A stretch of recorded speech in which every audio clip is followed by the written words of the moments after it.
সোমবার ধূমকেতু সিনেমার ট্রেলার লঞ্চে দেব শুভশ্রী জুটিকে একসঙ্গে দেখে অনেকের মনে প্রশ্ন জেগেছে, শুভশ্রীর বর্তমান স্বামী নির্মাতা রাজ চক্রবর্তী কোথায়? এই প্রশ্নের জবাবে ভারতীয় সংবাদ মাধ্যম আনন্দবাজারকে রাজ বলেন, আমার অনেক মিটিং ও কাজ ছিল, তাই যাওয়া সম্ভব হয়নি। তাছাড়া আমি তো ওই ছবির সঙ্গে সরাসরি যুক্ত নই, তৃতীয় পক্ষ। এটা কোনো বিয়ে নয় যে আমার উপস্থিতি আবশ্যক। এটা একটা সিনেমার অনুষ্ঠান, সেখানে সংশ্লিষ্টরাই ছিলেন।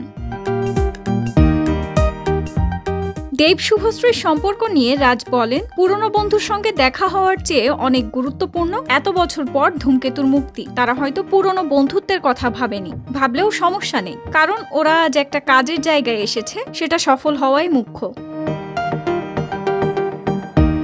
তিনি আরো বলেন, দেবের প্রাক্তন বান্ধবী শুভশ্রী আমার স্ত্রী, এটাই বাস্তব। প্রত্যেকের অতীত থাকে, সেটা কোনো অপরাধ নয়, বরং স্মৃতি আর ইতিবাচক অভিজ্ঞতায় ভরপুর। সেই অতীতকে সম্মান করতে জানলে তবেই সম্পর্ক সুন্দর হয়। আমি ঈর্ষা করি না, সম্মান করি।